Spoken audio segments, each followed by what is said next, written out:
Welcome to Cyber Materials Ask Me Anything Cyber, a fun, interactive weekly event for everything cybersecurity. Join us every week at noon Eastern Time for a high-energy, quick-hit recap of the week's biggest cyber stories, from data breaches and threat intel to major legal updates. Whether it's a high-profile hack, a new APT on the rise, or a must-attend summit, we've got it covered. But that's not all. We'll also break down the latest job market trends, share our thoughts on cyber stocks, and give you actionable insights to stay ahead. And of course, we wrap things up with what makes this show special: live Q&A with you. Have a question about a breach? Want to know how a threat works? Curious about getting started in cyber? Let us know and we'll answer it live. Without further ado, let's get this event started.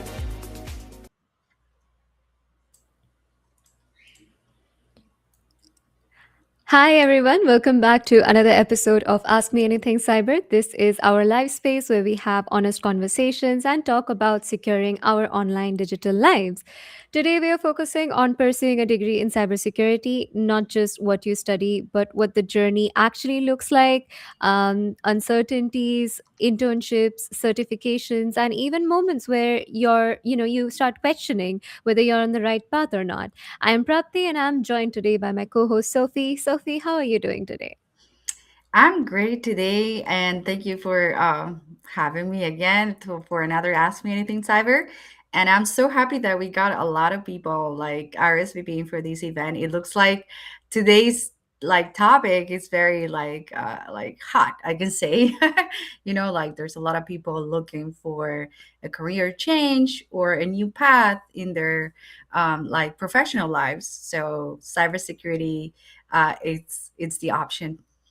Yeah, and we actually have two guests whose journey is exactly a reflection of that. So, joining us today to discuss it all, we have Sidra Samila, who is building her path into cybersecurity. I hear from you that she is doing her bachelor's degree, and we have Abhijit, who is pursuing Masters of Engineering in Cybersecurity, and currently is the co-lead with you, Sophie, at Diana Yeah. Initiative CPF. So, before we welcome both the guests on stage, I would like to ask Mhm. you guys to participate in the poll. Where are you on your cybersecurity journey right now? So, before we welcome them, make sure that you are taking this in, writing in the chat, where are you on your journey in cybersecurity? And we are happy to hear from you. Yeah, and this is like very important because everybody has like their own experience, like in their cybersecurity journey. Because I've heard so many stories about like how people are coming from different backgrounds or different experiences and how they move towards like Mm-hmm. cybersecurity. I actually joined a round table last week, where we were having around like 25 women in cybersecurity leadership roles, and we were talking about like all our different paths and how we ended up in cybersecurity. And some of them were through the academic side of Mm-hmm. cybersecurity, and the other ones were like through experiences, right? So Yeah. not there's no like a straight like path, like a straightforward path towards a cybersecurity career. But I'm happy that we are joining by two students that they are pursuing a formal academic like instruction Yeah. for the cyber career path. And I'm really like excited to hear about what are their like perspectives and where they're coming from. And we're like we are going to be joining them on screen, and we're going to start with Abhijit. He's going to be talking to us about like a master's in cyber, and Mm-hmm. then we have Sidra. She's joining us in a couple of minutes. She had a quick issue today, so she's going to be joining us like in the next 5 minutes too. So I'm happy to introduce Abhijit here. He's going to be talking with us about his amazing journey, right? It's been Yeah, a long, long journey for you, right? yep. Hey everyone, first of all, thank you, Sophie, for having me here. It really means a lot, and I'm happy to share my journey, Yeah. especially like from a student perspective. So, yeah, Yeah, that's That's great. And great. and yeah, and thank you, like Abhijit. And I know you are in a tight schedule because not only you're pursuing a master, you're also a volunteer for the Diana initiative with me as well, for the CTF management. So thank you for making the time, and I'm happy that we get to talk to you a little bit about what you're doing. And one of the questions that I wanted to like address specifically for you, Abhijit, like what mhm. made you decide to go for a master's in cybersecurity? And looking back, how has it shaped your perspective of the field? Like honestly, it all started like with the curiosity. Like many other peoples out there, like have been fascinated by somehow like how hacking looks in either videos or probably during the podcast. It seems very exciting at the beginning, but when I actually stepped in, like tried to started learning during my bachelor's, especially through the open platforms like TryHackMe and Hack the Box, I realized cybersecurity is not like what people feel. It's much deeper than what we see online. And during my master's right now, like has changed my whole perspective completely. It made me think beyond tools and techniques, which I implement in my day to day life. Now I think more about the impact risk rather than how systems connect in the real world. It's less about how to hack, but more about like why it matters and what Yeah. matters the most. Yeah, and you mentioned that you watch TV shows or podcast. And speaking of TV shows, there was the TV show called I think Hacker Man, and Yeah, yeah, it was very exciting. And yeah. has there anything that has surprised you? Because when I was watching it, I was pretty surprised by what people can do. So, about you studying cybersecurity, was there any surprises? Like actually, there are a lot of surprises, I would say. So this was a very long path, I would say, I've taken. So first of all, a bachelor's degree, which has like in India, it will consist of like 4 years, Yeah. and our masters over here in United States is comprised of 2 years, and the whole journey is like beyond imagination, I would say. A lot of roadblocks, and also apart from that, like a lot of learning, and Mhm. yeah, there are a lot of things I would say. Yeah, But you mentioned, did you do your bachelor's here in India? yeah, yeah, Oh, that's great. And then you moved to United States to do your master's, and yes. the journey has been, what has been harder for you? Was it the technical difficulties, or whether it was preparing yourself mentally? So the thing is, like preparing myself mentally is more of a kind of a thing, I would say, because over here, like everything, the region changes. The job market is quite difficult over here. everything is very competitive, and particularly for freshers and international students. Like, even with the certifications and projects which I hold, it's not that easy, and there are moments of, I would say, like self doubt. But again, at the same time, those moments push me as an individual to improve myself. I realize like growth in this field comes from discomfort, so I have adapted accordingly. That was So a good you do answer. have like a bachelor's in computer science, and then you Information decided science. information science. Yes. So you decided to pursue a master's in cybersecurity. Yeah. So what is the difference, like, for those who wants to like have a master's in cyber and coming with your background? What is the first like difference that you notice, like when you started with a master's?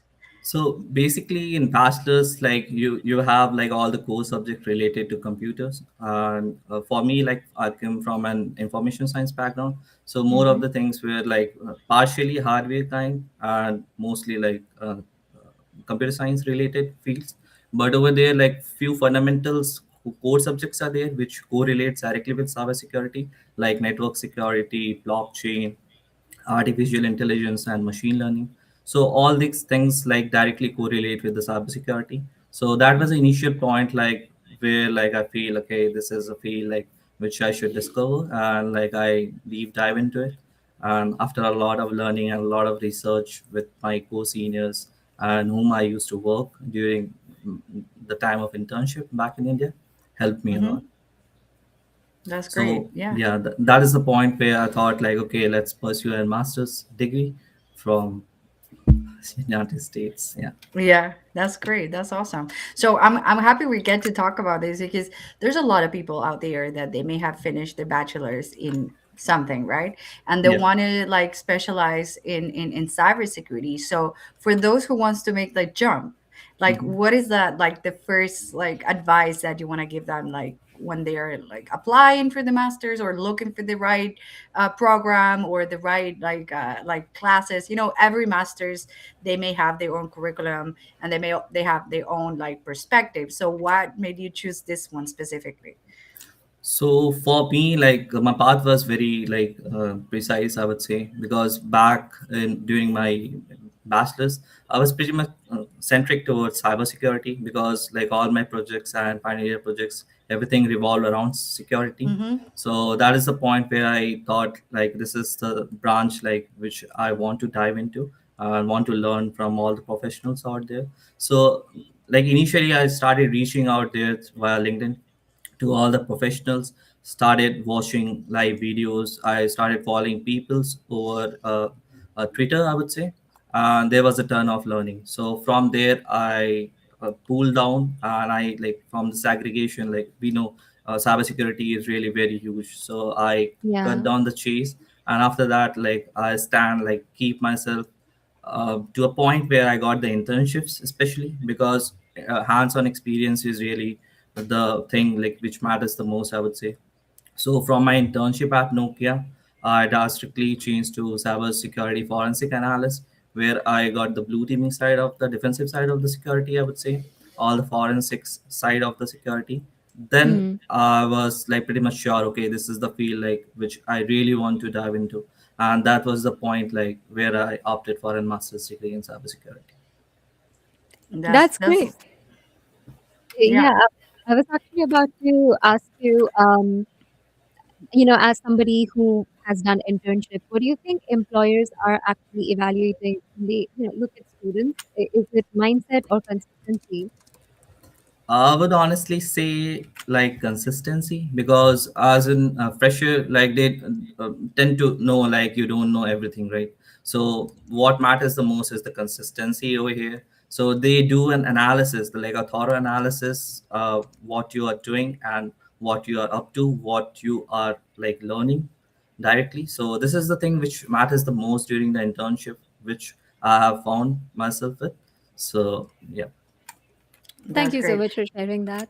And I think we have Sidra. She just joined us. We're gonna like put her on screen if it's Sure. okay with you, Yeah. Abhijit. Yeah, sure, And please. yeah, so here, hi Sidra, how are you?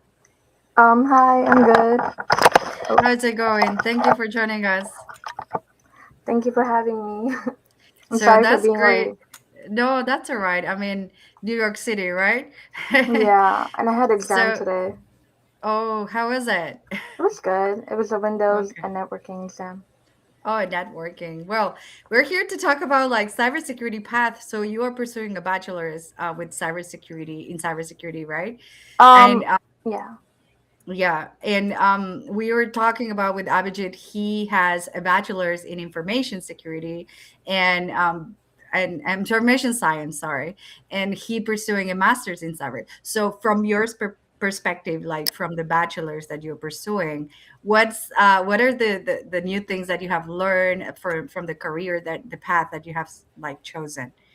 Okay, so at first I thought the knowledge is very huge, like it's a hands-on, but I feel like it's more compared to like networking and getting to know people in your career. Because when I went to the networking, the one that you recommended me, Women in Yeah, Cyber, and I feel Yeah. like a lot of people and we have in common is that we all are struggling to get internships, jobs, and it's really chaotic right now, the job yeah. market. So that's what I learned. But beside that, yeah, you do need skills, but at the same time, you need to have network. Yeah, I agree. So that's why a lot of people are choosing to actually go to college. Maybe not for the knowledge, but for the network, right? Right.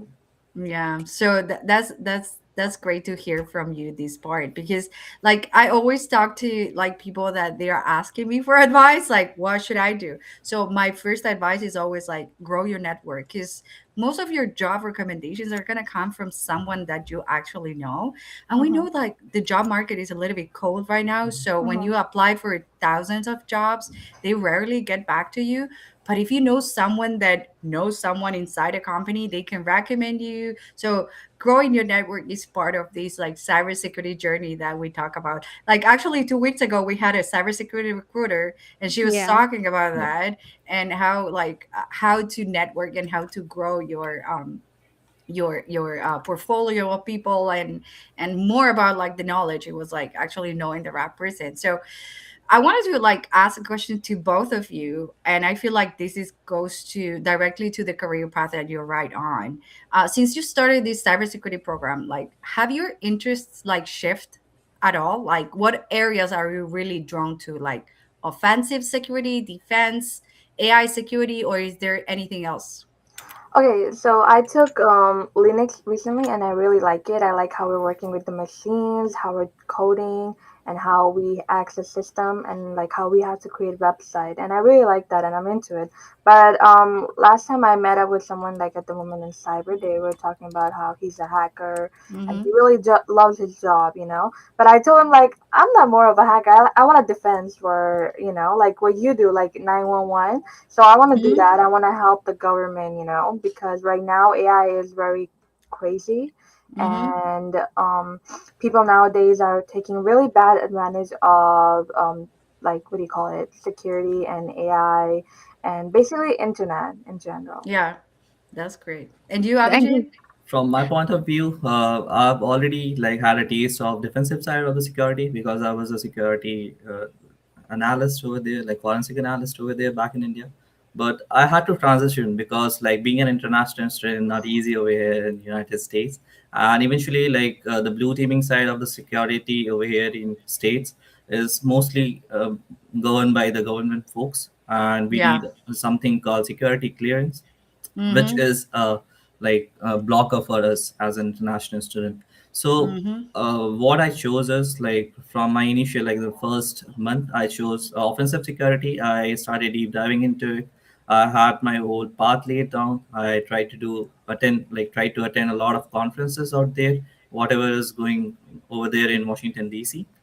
Mm-hmm. And then I made a lot of folks. They recommended me these certifications, which I have already done, and also a few of the folks directly like given me like free certifications. Eventually vouchers as well to go through that particular like learning path. And yeah, right now like really like find it pretty much into offensive security, and the AI is really chaotic right now. So I'm Yeah. also learning the AI part of the security, where like everything related to prompt injection and how things actually work, how to break into systems, and how to actually use artificial intelligence in the offensive side of the security, because that is what I think the future is. Yeah, AI has been something that people are talking about, and we even had like a guest coming and talking about agentic AI and how to use them for pen testing, so on and so forth. Hi, Sidra. I'm Right. Prapti. I am the co-host of Ask Me Anything Cyber. So I had like a question for you. When you came, you said that you had an exam today, and it was on networking. And I also know that you worked in AT&T. So what I wanted to ask you was that what was harder than you expected? Was it the technicality of cybersecurity, or was it more like a mental, exhaust, like changing, shifting all these exams? What was more difficult for you? I feel like both were difficult because I haven't been in college in like a year. Like I dropped out in 2022 because I was doing medical. And then when I moved to Connecticut, I was doing jobs, and then I came back to New York to live with my family because they needed me. And then I went to college in LaGuardia, and it was difficult. Like my Python class, I was like, okay, I should have been ready for this because I thought it was gonna be easy. And I was so lost. I had no clue what to do, and I was a lost puppy. But that's how you learn. Like I thought cybersecurity was easy, knowing as technology going around. People on TikTok are like, oh, you should do cybersecurity, make a lot of money. But I didn't know you have to go through a lot of process like that. Uh-huh. Coding and what do you call it, Linux class and Windows and network. There's a lot. There's a lot in cybersecurity. Then I thought it was just one, what do you call it, major, but it's a Yeah. lot. Like, and then now that I am in college, I'm taking pre-cal and Windows, and it's short, you know, and I it's blowing my brains, but I'm trying my best, to get good grades, get my GPA, so I can get a good honor graduation. That's great. And you are like Abhijit, for you, like how was it? It's So oh, sorry, I thought you meant me.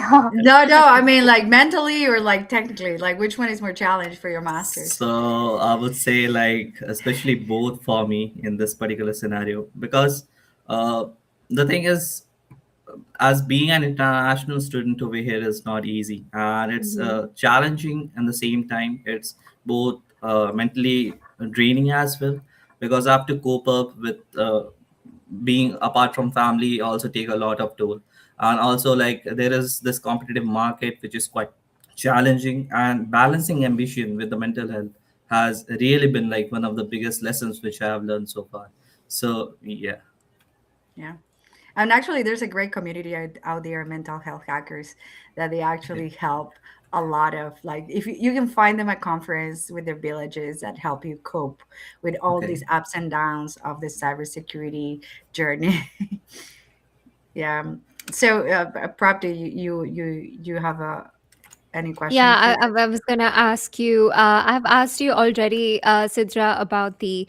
I've already asked Abhijit actually about the internship. So I was gonna ask you because you're also seeking for internships. So what do you think about employers? Are they actually evaluating? What are they evaluating when they look at a student? Is it the tools that they practice, or a mindset, or is it consistency? So what do you think that the employers are looking at? I feel like they're looking for someone sharp, someone with good skills, someone that won't give them a hard time. They want someone who is hands on with the skills. They don't want someone who's a noob, basically a trainee. They don't want to train them. And I'm sorry to say that, but I feel like nobody nowadays wants someone who is fresh out of market. They want someone with skills, brain, and everything brainwashed in their brain. They don't want someone who doesn't have any skill. They don't want to teach, and that's pretty how chaotic the internship is right now. And it's very competitive right now. They want higher GPA, higher skills, so it demotivates a person to apply for internship, Do they from my actually are experience. considering? Did they actually considering GPA? Yeah, Yeah. they Oh are. wow, You have to have a 3.7 GPA. Yeah. wow. And adding to Sidra, like one of my internships, like which I was applying, like has been a nightmare. I remember, like, for internship, I gave like 7 rounds of interviews. Wow. Uh, yeah, like it's Just for not an just, internship? yeah, like for internship, I went for 7 rounds of interviews, and that was not just one company. It happened to be like 3 companies, which I given tend to give like more than 5 rounds, and really chaotic because they accept that like you know everything, and they will randomly ask you everything like out of nowhere. So you have to be prepared, and right now, like how is like everything is being like chaotic, and how the AI is being transitioning. So there is a very like small pool of interest for like newbies, I would say. So no one wants to like put their efforts and time for an internship, basically for in training. Mhm. Yeah. Yeah. So regarding to what you just said, I just want to ask this because you have several certifications, right? So you Yeah. actually prepare yourself. You have CH or OSCP. So Mhm. with all this time and effort you put into them, do you feel it's been worth the investment? I would say yes, especially like with my OCP, which I have recently conquered. I would say it changed how like I approach the problem. Like I stopped looking at vulnerabilities in isolation and started like thinking in the chain kind of thing, like how to combine CSRF with an RC to get the most critical thing. So it's only possible like with a definite path of learning. And for me, like OSCP was a really well path, I would say. And like how we can correlate the weaknesses that can lead to another. And it also like made my approach like more structured right now, and it's also like impact driven rather than like from a theoretical point of view. So yes, it definitely changes your way of thinking and your perspective right now. But again, there are like a lot of certifications, and it's not easy to bear them. That's the Yeah. first thing I would say as a Mm-hmm. student. So yeah, that is like one of the pain, I would say. Yeah. And for you, Sidra, I know like do you feel like certifications are necessary? Are you like willing to like invest in them? Yes, after I'm done with my associate, like I'm also doing myself a quiz on CompTIA security, and I've been Mhm. learning about it and I've been on it so I can get my certificate as soon as I graduate. So do you both feel like certifications are gonna be like the differentiator when you are applying for an internship or for a job? Yes, definitely. I Oh, feel like they're like hands yes. on. You can go. Yes, yeah, yes, definitely. Like it's do add on to your resume, but now like with the sudden shift of AI and everything, I would say uh, a lot of hands-on is what like companies do accept you rather than certifications. I think right now, with having like OCP in my hands, I applied for like approx 50 for internships, and I've not yet received anything till now. Mm, So the job market is really brutal, and tough. Yeah. you Mhm. you have to be prepared for the worst nightmare you have ever witnessed. Yeah. I see. I feel like yes. I have a question for BG. So you Mhm. graduated, right? Did you graduate? No, no. Oh, so you what kind of certificate you have? So like I've completed my CEH, OACP. Yeah. Before that, PT1 and Computer Security Plus, CHFI. And you still haven't got an internship? That's crazy. Yeah. During my bachelor's, I did had like internships, but right now, while my master's, it's really very hard because the companies tends to know Mm-hmm. like you need everything. You are an expert of your Yeah. area, like whichever area are you coming from. But again, Yeah. like this is the brutal truth. Like after having like 7 to 8 rounds of interviews, also, they just need the best who is having experience of at least 3 to 4 years. Yeah.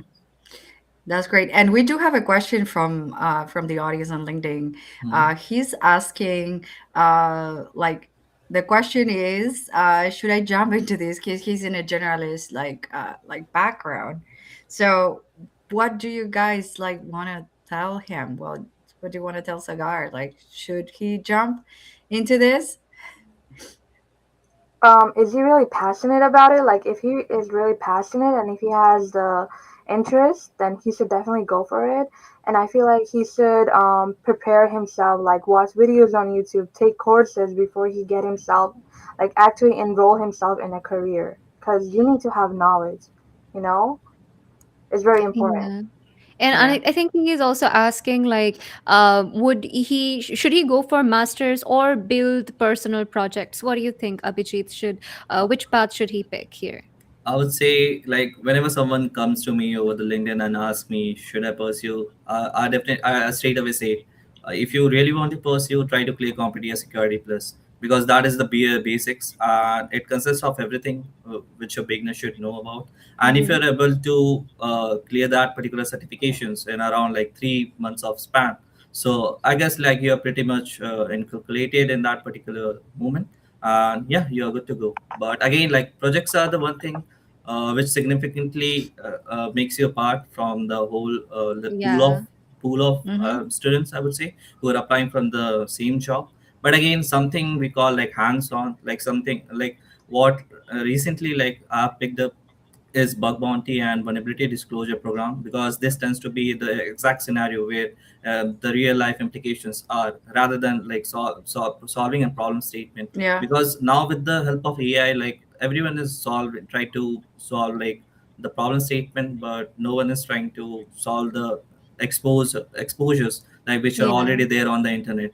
So Mm-hmm. like I had a discussion earlier this morning with bug crowd regarding this thing, and we are also going to have a summit in Washington DC this March, and they are planning to have a live event of hacking. So maybe like I will be also going over there to That's showcase some good. of my skills. Yeah. That's nice. So you mentioned that like hands-on experience and learning by doing, it's a skill that everybody should have. So in that context, how important do you think like CDF participations are actually like good for building like real world cybersecurity skills?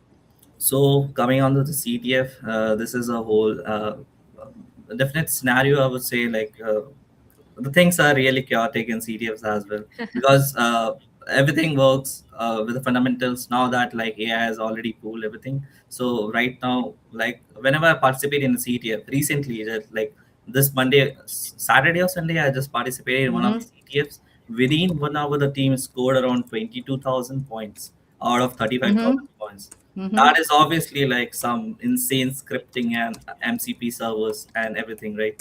So right now the pool of competition is more about like Mm-hmm. holes money, I would say, in this particular scenario, because all the agentic AIs and like API keys people are purchasing to rank up. But again, like Mm-hmm. CTFs normally does gives you a hands-on learning, I would say. So as a fresher, I also started my journey with the CTF opportunities, which I tend to Mm-hmm. and throughout the way, like I Yeah. also started learning with the CTFs, which do inculcate a lot of things. Like whenever you troll through a like website, then you're gonna connect yourself. Okay, there could be this vulnerability in this particular website by just watching through the website. So yeah, like CTF does holds its own, but again, yeah, the market is Mm-hmm. very competitive. Thank you so much, Abhijit. I was going to ask the same question to you, Sidra. Have you participated in CTFs and what has been your experience? I haven't participated in any CTF because I'm still new to this, but I'm going to go for hackathon, and I've met someone from my class and someone from the network. He introduced us to hackathon, and we'll be building a team and then doing hands-on on hackathon. Is either through my college or from GitHub, I think. That's That's So great. good. So That's you're looking forward to the that experience, right? yeah. Yes. The hackathon experience. And I had to ask you one more thing because I think it's going to help Sagar a lot too. And this question goes to both of you because I think Sagar is also planning to make a shift from, I think he is talking about a shift from his current bachelor's in computer science to entering either building projects or entering into master's. So the Mhm. question was that how do what would you recommend to a cybersecurity beginner? How do they protect themselves, their motivation? It's a lot of things going on, so what would be your advice? Sidra, would you like to lead the conversation? Yes, I would recommend them to please be patient, please be calm, and please learn before you get yourself into it. Don't get influenced what you see online because it's a lot of process. You have to learn, you have to know what you're getting yourself into. You have to get a lot of certificates. Even like a BT, if he doesn't have a lot of certificate, it's hard to get internship. You need to have networking, you have to have knowledge, and make sure you're ready to network with those skills. That's what I recommend. And Abhijit, what would you recommend? like I will say like just don't choose it just because it sounds cool, because this is what the trend is right now. This is one thing like which I would definitely try to put from my point of view.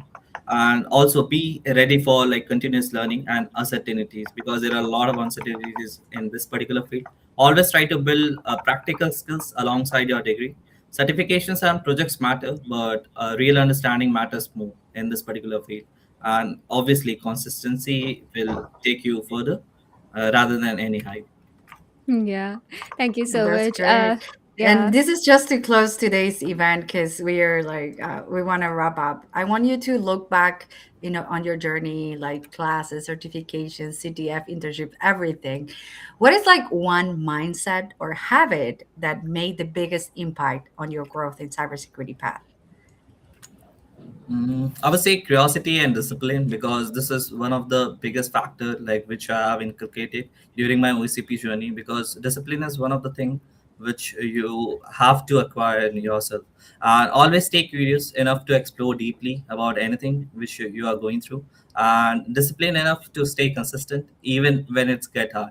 So if you combine those two, growth becomes inevitable. And for you, Sidra? I feel like for me is I agree with him. Discipline is number one, but also I feel like you have to have student mentality. Even though people are very egoistic, they don't want to admit that other people are smarter than them. You need to have a student mentality. If you have student mentality, you're gonna learn a lot and you're gonna grow a lot in your career. Because in school, a lot of people are smarter than us, and we don't admit that. But you can learn a lot from their experience. You can learn from your classmate. That's number one. That's what I learned in my class because a lot of people from my class have experience about Python, about JavaScript, about their jobs, about internship and stuff. So you got to be ready for that. You have to be ready to open minded. You have to have that patient level. You have to be really patient when you're in school, when you're learning about cybersecurity because there's a lot, like I said. So my number one is student mentality. Be open to learning. That's great. So that's both mindsets and advice. It's very valuable, and I really appreciate your time of joining us today at Ask Me Anything Cyber. So we got, I hopefully people watching at home or at work, they got their new perspectives on these students on how to like pursue a career in cyber and what not to do and what to do so you can succeed. And for those who are watching and are looking for new employees or interns. We have Sidra and Abhijit. Probably everybody can connect with them on LinkedIn, right? Yes. Yes. Okay. So happy to have you here today. Very much appreciated. And thank you for your time. Thank you Thank for you so much. having us. Thank you. It was nice meeting you, Prapti and Thank Abhijit, you. and as well as Sophia. I'm looking forward to meeting with you guys sooner. Yes, of course. So have a great rest of your week and let's stay tuned for our next segment.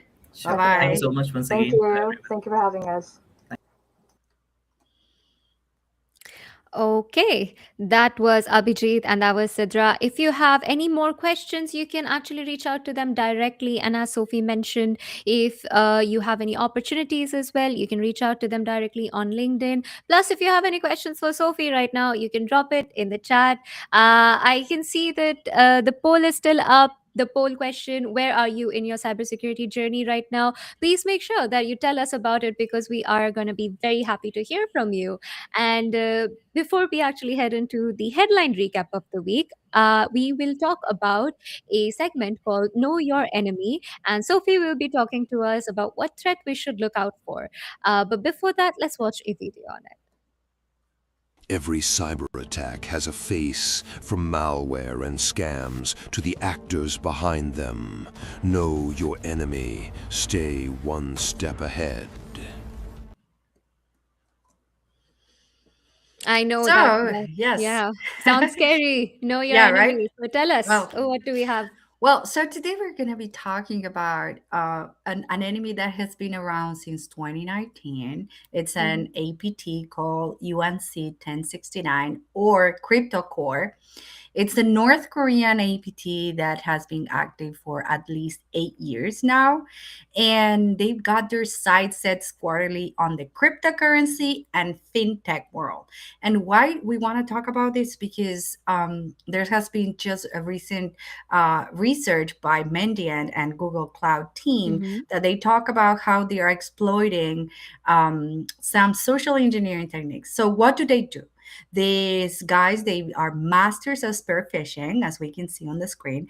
They trick people into installing malware like Long Jogger, a Trojan. And recently, they've taken things to a whole new level by combining AI and social engineering. And we're Wow. talking about deep fake videos.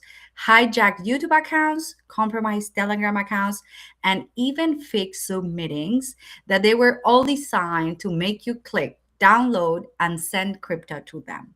So they've been using platforms like Gemini to scope out targets and create fraudulent content for scams. And their campaigns have named like dangerous like passwords and snatch crypto. There's been a few campaigns that already have been assigned to them. We can like it's called Silent Cliff, Deep Breath, and Crumb Push. Those are like some malware campaigns that have been associated with this threat actor. And the most recent attack we've seen involved a multi-stage intrusion where AI generated videos and fake meetings they pushed to the victims to run commands on their own machines. The famous Okay. click fix. Remember, we have been talking Yeah. about those. And the malware families, the new ones called Silence Lift, sorry, Deep Breath, and Crumb Push, they were designed to capture data and exploit victims. So the Hmm. takeaway for this threat actor is very simple. UNC 1069 is not just sending phishing emails, they are crafting an experience that manipulate people using cutting edge tech. So this is what is worrisome and why we need to really understand who we are up against into the crypto space. It's very useful for you to understand how they operate and how to be aware of not falling victim of these threat actors. Yeah, and I think you mentioned like one of their tactics is using deep fake videos generated by AI. And we talked about this in length at our romance scam segment, where you can actually try to spot how a deep fake video looks like. So if you want, you can just go back. It is still there on our Substack. It's called Love, Lies, and AI. Go ahead, look up. Sophie mentions how to spot a deep fake video. There are tips that you can look forward to. For example, if you see that there is a bit of a voice drop or the tone is a bit monotonous, and even you can do a quick Google search to find out if the person that is sending you the video is actually a real person or not. So be careful out there. Hopefully, this helps you, and hopefully, this infographic that Sophie shared gives you a quick idea of how. This threat actor works and how to protect yourself against it So, now. if anybody wants to read the report by Google Mandiant, it was written by Ross Inman and Adrian Hernandez. It's a very detailed, like report on how these threat actor operate. So, if anybody wants to get it, please reach out to us on Substack or LinkedIn. I will be able to send you over this report. Yeah. And so don't go anywhere. Thank you, Sophie, for telling us about this new threat actor out there and how to look out for it. And everybody, don't go anywhere because we're about to check out the cyber briefing recap where we will break down, the week's biggest headlines. And here's a quick video on how to get the latest cyber headlines into your inbox. Stay ahead of the cyber curve with real-time alerts, incident reports, and the latest cybersecurity news, all in one streamlined, easy-to-read newsletter. Join more than 20,000 subscribers who rely on Cyber Briefing, available on LinkedIn, Medium, and now on Substack. Don't wait to protect your digital world. Subscribe today and stay informed with Cyber Briefing by Cyber Material. So let's break down the top headlines of this week. The first one coming up is Microsoft warns on ClickFix DNS attack. So what happened there, Sophie? So this is an alert that came out on our cyber briefing, and here's one that's causing some concern in the cybersecurity world, I can say, because Microsoft just issued a warning about an attack involving this ClickFix and DNS. So what is happening here? Attackers are leveraging ClickFix, a software tool that some organizations they use for IT fixes and remote support, as a way to infiltrate networks. So once they get in, they manipulate DNS settings, which basically means that they can redirect your traffic to malicious servers, intercept sensitive information, or even push more malware without even you realizing it. So, why this matters? Because DNS attacks are especially dangerous because they happen under the radar. So user thinks that they're on a legitimate website, but the attackers are quietly hijacking this connection. And because ClickFix is a legitimate tool, I can say traditional security controls might fall off and they may not be flagged. So, what is the takeaway for this? Keep your software up to date, monitor for unusual DNS changes, and double check any remote management tool in your environment. Threat actors are always finding ways to hide in plain sight, And this is the perfect example, I could say. Yeah, and it's scary that how they can just hide in plain sight and nobody notice. And that's why staying updated is so important. Make sure to subscribe to our cyber briefing. You can just scan the QR code over here, and we will be able to deliver all the Cyber 360 straight to your inbox. And you will be able to know what to watch out for and how to protect yourself online. The next one, we talk about an incident that happened this week. It was the Adidas Probes third party data breach. So, what happened? So this one, I mean, this week, like cybersecurity incidents has been a little bit like varied, I can say, all over the Mm-hmm. world. But this one sort of caught our eye because it involves a well-known brand, which is Yeah. Adidas, and it involved like a third-party breach. So when we talk about a third-party data breach, it means that it involves what we call supply chain attacks. So in this case, it was not directly to Adidas per se, but it was to a third party provider that they were providing consumer data management. In Mm-hmm. this case, the attackers they stole hundreds or thousands of records like names, email addresses, passwords from a third party, and it was only the branch that was managing specific sports like line of like I think it was for their um, karate line, but I like sports specific sports line, and it was not like the entire customers. But again, we know like if you rely on a third partner to manage your data, it's not only gonna affect this specific partner, it also affects you. So it's very important to actually dig deeper in how your like third party providers they manage data so they doesn't affect your customers. And for the last one, we always talk about Apple or Android, but I think there's another news about Apple. Yeah. So, Apple tests encrypted RCS messaging. So, let's talk about that, Sophie. So this one is we always want to talk about like a good news, I can say somehow. Yeah. And if we've been shifting between Android and Apple every week because it Mm-hmm. looks like they're going like head to head on who is coming up with the newest New, yeah, security like design. security. Yes, exactly. So this is a big update because it's all about privacy and encryption, I can say. And they have started testing their end-to-end encryption for RCS messaging in their latest iOS 26.4 developers beta. So, for those who don't know what RCS stands for, it is for Rich Communication Services and is the modern protocol that is meant to replace SMS with richer features like read receipts, typing indicators, images, video, GIF, etc. So it's like an upgrade of SMS texts. And what is interesting here is that Apple, it was long known for encrypting its own iMessage traffic. So it's now finally testing end-to-end encryption for RCS as well. So this means that this feature it will roll out pretty soon, and messages sent using RCS will not only be protected, it also means that sender and recipients are the only ones that are going to be able to read it, and no intermediates, no carriers, or third parties, as that's what they claim, right? Right now, though, the encryption in beta is in beta testing and is very limited, Uh-huh. and it has only been rolled out for those who have iOS 26.4, and Okay. it only encrypts RCS messages between Apple devices right now. It's not between Android and Yeah. iPhone users. So it means that it was not full cross-platform yet, and they say they will be implemented this in the future, but they need a collaboration with the other providers.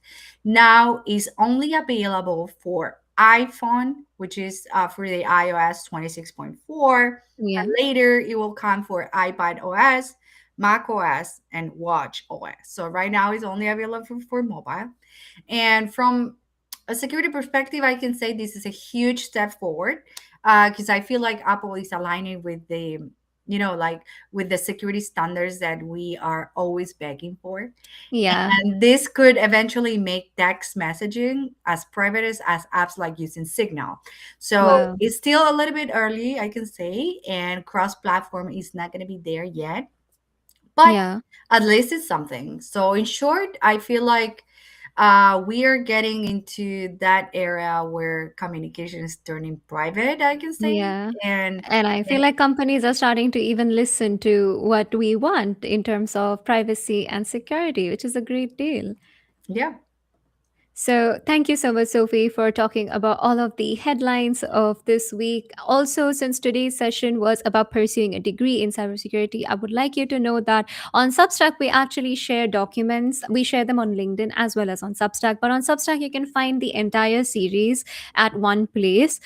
We have lately covered GRC, and we are also going to be covering soon security architecture. So, if you want to read and level up your cybersecurity knowledge, you can just find everything on our Substack, and it's right there in one place. So go ahead and subscribe to our Substack. Also make sure to subscribe to our briefing, because the headlines that you just heard about, they're all there on our briefing. And in case you're going for an interview or somebody asks you a question, you would easily be able to answer that yes, Apple has been doing this new security feature, and you'll be able to have everything at your hands. So make sure to subscribe. And a quick reminder about the Echo Party call for papers. The dates are coming up soon.